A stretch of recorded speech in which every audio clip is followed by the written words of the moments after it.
Melalui bursa karbon, Indonesia diharapkan mampu mengambil peranan yang lebih besar dalam upaya pengendalian dampak perubahan iklim secara global. Pada video ini kita akan membahas dan analisa daftar emiten saham yang berkaitan dengan bursa karbon. Sebelum lanjut, silakan di-subscribe dulu channel ini. Dan informasi emiten yang disebutkan bukanlah ajakan untuk membeli dan menjual saham. Indonesia, sebagai negara dengan hutan tropis terbesar ketiga di dunia, memiliki potensi karbon yang sangat besar dalam upaya mitigasi perubahan iklim dan pengembangan bursa karbon. Sekilas tentang bursa karbon, adalah sebuah sistem yang memungkinkan perusahaan, pemerintah, dan entitas lainnya untuk membeli dan menjual izin emisi gas rumah kaca, sebagai bagian dari upaya untuk mengurangi emisi karbon dan mengatasi perubahan iklim. Tujuan utama dari bursa karbon adalah mendorong pengurangan emisi karbon dengan memberikan nilai ekonomi, serta mendorong inovasi teknologi hijau, serta memberikan sumber pendapatan bagi pemerintah yang dapat digunakan untuk proyek-proyek lingkungan. Pertama, adalah PT Pertamina Geothermal Tbk. PGO merupakan anak perusahaan Pertamina, dan pemegang kuasa pengusahaan panas bumi terbesar di Indonesia, telah menggenggam sertifikat pengurangan emisi gas rumah kaca, yang telah diterbitkan oleh Kementerian Lingkungan Hidup dan Kehutanan, jelang peresmian bursa karbon kemarin. Sejak listing di bursa pada 24 Februari lalu, pergerakan harga saham PGO naik sebesar 72%, dan saat video ini dibuat masih bertahan di level harga Rp1.510 per lembar saham.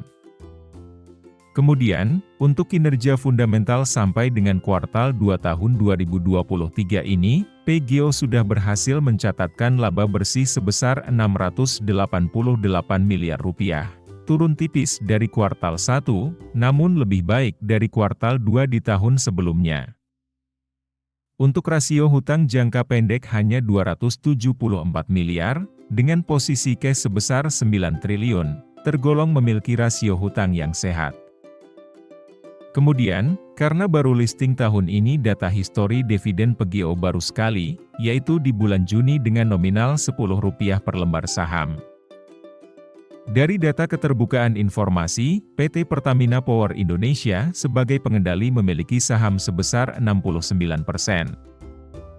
Kemudian untuk saham yang bisa diperdagangkan di bursa, hingga posisi terakhir ini, investor asing memiliki sebesar 66,9%. Kemudian investor lokal institusi memiliki sebesar 29,7%. Dan, investor retail individu hanya memiliki 3,4%. Jadi di sini mayoritas saham PGO masih dikuasai investor asing, dan porsi investor institusi lokal juga masih cukup besar. Kedua, adalah PT Kencana Energi Lestari Tbk.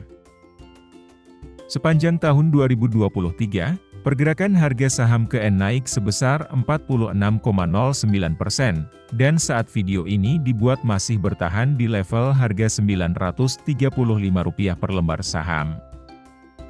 Kemudian, untuk kinerja fundamental sampai dengan kuartal 2 tahun 2023 ini, saham KN sudah berhasil mencatatkan laba bersih sebesar Rp70 miliar, turun tipis dari kuartal 1, namun lebih baik dari kuartal 2 di tahun sebelumnya.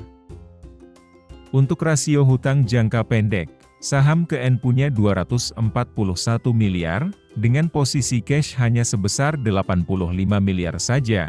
Ini tergolong memiliki rasio hutang yang besar, dan bisa mengancam laba bersih. Kemudian, sejak tahun 2023 Kencana Lestari rutin bagi dividen selama 4 tahun terakhir. Kemudian untuk saham yang bisa diperdagangkan di bursa, hingga posisi terakhir ini. Investor asing memiliki sebesar 26,8%. Kemudian investor lokal institusi memiliki sebesar 33,9%. Dan, investor retail individu hanya memiliki 39,2%. Jadi di sini tidak ada yang menjadi mayoritas, karena porsi investor asing, investor institusi lokal, dan retail individu cukup berimbang. Ketiga, adalah PT Barito Pacific Tbk.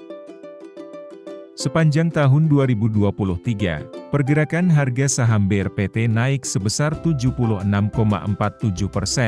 dan saat video ini dibuat masih bertahan di level harga Rp1.350 per lembar saham. Kemudian, untuk kinerja fundamental sampai dengan kuartal 2 tahun 2023 ini, saham BRPT sudah berhasil mencatatkan laba bersih sebesar Rp107 miliar. Turun cukup besar dari kuartal 1, namun lebih baik dari kuartal 2 di tahun 2022. Untuk rasio hutang jangka pendek, saham BRPT punya hutang 3 triliun, dengan posisi cash sebesar 16,3 triliun, ini tergolong rasio hutang jangka pendek yang masih aman. Kemudian BRPT selama 3 tahun terakhir, selalu membagikan dividen, namun belum tergolong saham yang konsisten membagikan dividen. Lanjut untuk saham yang bisa diperdagangkan di bursa, hingga posisi terakhir ini. Investor asing memiliki sebesar 24,2%. Kemudian investor lokal institusi memiliki sebesar 3% saja. Dan, investor retail individu memiliki 72,8%. Jadi di sini mayoritas saham yang bisa diperdagangkan dimiliki oleh investor retail individu. Keempat, adalah PT Medco Energi Internasional Tbk.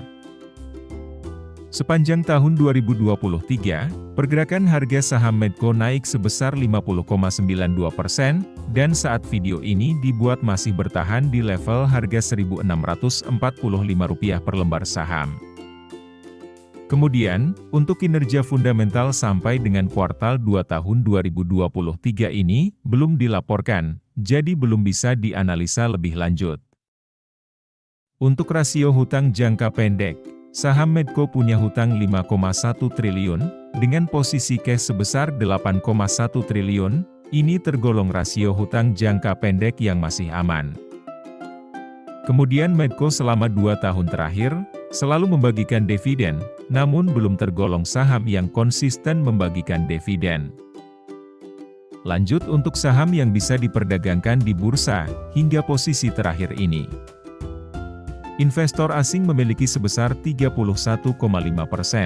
Kemudian investor lokal institusi memiliki sebesar 61,2% saja. Dan, investor retail individu memiliki 7,3%.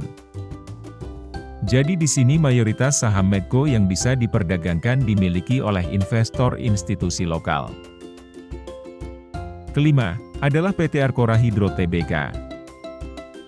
Semenjak listing di bursa awal tahun 2023, pergerakan harga saham Archo naik sebesar 16,80%, dan saat video ini dibuat masih bertahan di level harga Rp730 per lembar saham.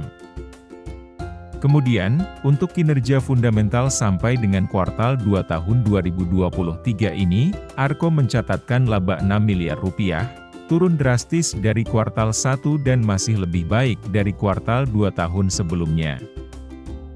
Untuk rasio hutang jangka pendek, saham Archo punya hutang Rp1 miliar, dengan posisi cash sebesar Rp72 miliar, ini tergolong rasio hutang jangka pendek yang sangat aman. Lanjut untuk saham yang bisa diperdagangkan di bursa, hingga posisi terakhir ini. Investor asing memiliki sebesar 10,4%. Kemudian investor lokal institusi memiliki sebesar 79,1%. Dan, investor retail individu memiliki 10,5%. Jadi di sini mayoritas saham Archo yang bisa diperdagangkan dimiliki oleh investor institusi lokal. Jika kamu berencana masuk terkait sentimen bursa karbon, bisa diperhatikan dan dianalisa ulang lagi, karena kelima saham yang disebutkan tadi semua sudah naik cukup kencang. Jangan sampai kamu nyangkut parah di harga pucuk. Demikian, semoga informasi pada video ini bisa membantu strategi investasimu. Terima kasih sudah menonton dan sampai jumpa lagi pada video selanjutnya.